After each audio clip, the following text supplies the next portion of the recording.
Everyday English Duo. Learn real English through real conversations. Have you ever been in an office meeting where everyone is speaking English and you just smile and nod because you don't know what to say? Oh, I've been there. You're thinking, please don't ask me a question. Please don't ask me a question. Exactly. Or maybe your boss says, "Can I get a quick update?" And your brain goes blank. Or you want to disagree, but you don't want to sound rude, so you just say, yes, maybe, I think, maybe, yes. Today we're fixing all of that. By the end of this episode, you'll speak with confidence in meetings, chat at the office, and talk to your boss without fear. And you'll do it with simple, friendly English that actually sounds natural. Hi, everyone. Welcome back to Everyday English Duo, where learning English is real, simple, and fun. I'm Erik. And I'm Emily. And today, we're helping you survive and shine in English at work. Whether it's your first job, a new workplace, or an international team, You'll learn phrases you can use every single day. we're talking meetings, giving updates, disagreeing politely, small talk, and even talking to your boss. And remember, everything we say today is beginner-friendly and easy to copy. So relax, enjoy, and imagine you're sitting with us here in the studio. No stress, no pressure. Just good English. 1. English for workplace small talk. Let's warm up with something easy. Office small talk. This is the friendly chat before a meeting starts. Like, how's your morning going? Erik. Or, did you have a good weekend? Small talk isn't deep, it's just to sound friendly and human. A lot of learners worry about this, but small talk is actually simple. You can memorize 2 or 3 lines, For example, you can say, "Hey, how are you today?" and the other person usually says, good, thanks. And you? Easy. And here's a great one. How's everything? Erik. Yes. It means, how are things at work or in life? And if someone asks you, you can answer pretty good or not bad. Or if you're tired, you can laugh and say, I need more coffee. Very real, very human. 2. Starting a meeting in English. Now, let's move into meetings. These can be scary for learners. Yes, because everything happens fast. But the good news is, meetings use the same basic phrases again and again. If you memorize these, you will understand 70% of the meeting. Let's start strong. Here is a common phrase. Let's get started. This means let's begin. Another one is, thanks for joining. Or, today we're going to talk about... For example, today we're going to talk about the new project. You can use that too, even if you're not the boss. Yes, if you need to speak, you can say, I'd like to share something about the project. Simple, clear, professional. 3. Giving updates in a meeting. Okay, here comes the part that scares most people. Giving updates. The boss says, can we get a quick update? And your heart stops. But actually, giving updates is just 3 steps. Step 1, say what you finished. Step 2, say what you're doing now. Step 3, say if you need help. For example, I finished the report, I'm working on the slides now. I need a bit more time. Beautiful, clean, no long sentences. Here's another example. The design is ready. I'm waiting for feedback. Or, everything is on track. That means everything is going well. And if something is late, you can say, there is a small delay. Notice how polite that sounds. Not, I'm late, but small delay. English is magic that way. 4. Asking for clarification.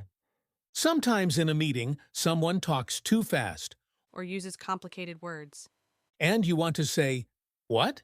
but politely. So here are some lifesavers. Could you repeat that, please? Could you say that, again, a bit slower? What does that mean? Sorry, I didn't catch that. Didn't catch that means I didn't hear or understand. These phrases make you sound confident, not weak. Because asking is professional, pretending is not. 5. Disagreeing politely in English. Now, the scary part? Disagreeing. Many learners avoid this because they don't want to sound rude. But you can disagree and still sound very polite. The secret is to start with something soft. For example, I see your point, but I understand, but maybe, I'm not sure I agree. Or the super polite one. I have a different opinion. That one is perfect for meetings. Let's show an example. Emily, give me an idea. Okay, let's finish the project tomorrow. Oof, that's fast. So I say, I see your point, but that timeline is a bit tight. Great, polite, not aggressive. Or I could say, I'm not sure that's realistic. Maybe we can take 2 more days. Yes, slow, calm language makes disagreement gentle. 6. Making suggestions. Another important skill, suggesting ideas in a polite way. English likes soft, friendly suggestions. For example, we could try, what if we, maybe we can. They sound flexible, not pushy. So instead of saying, do this, you say, what if we try this? Much more teamwork energy. 7. Talking to your boss. Now let's talk about something everyone worries about, speaking to your boss. Beginners often feel nervous because they want to be professional and respectful. But you don't need fancy vocabulary. You just need clarity and politeness. For example, do you have a minute? Can I ask a quick question? Could you help me understand this part? These are simple but very professional. Another one. I'll keep you updated. That is perfect after a meeting. Or, I'll send it to you today. Also, when your boss gives you feedback, you can say, thanks for the feedback, or I appreciate it. And if you need more details, say, could you give me an example? That shows that you care and want to do a good job. 8. Ending a meeting or conversation. Ending a meeting politely is also important. Yes, don't just stand up and run away. You can say, thanks everyone. Great meeting. Have a good day. Talk to you soon. Or if it's a one-on-one with your boss, thanks for your time. Short and sweet. 9. Emotional confidence tips. Before we move to the recap, let's give some confidence tips. Yes, because workplace English isn't only about phrases, it's about how you feel. Tip 1. You don't need perfect grammar. You need clear communication.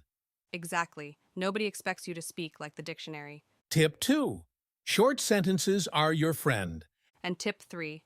When you feel nervous, smile. It softens everything.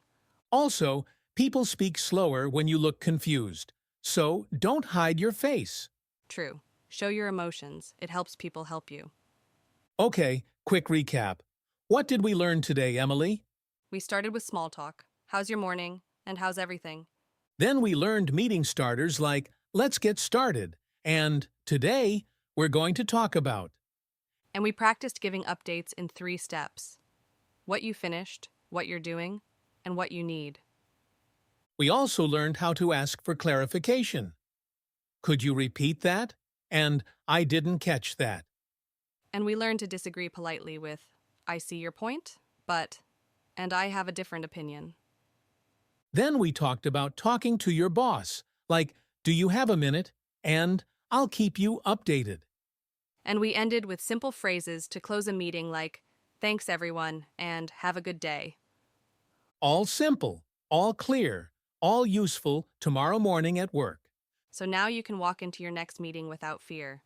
You can give updates, disagree politely, talk to your boss, and even make friendly small talk. You have the English, you have the phrases, and you have the confidence, and And if you forget something, just breathe. And use a short sentence. Simple English wins every time. tell us in the comments. Which workplace phrase will you use first? Thanks for watching and see you next time on Everyday English Duo.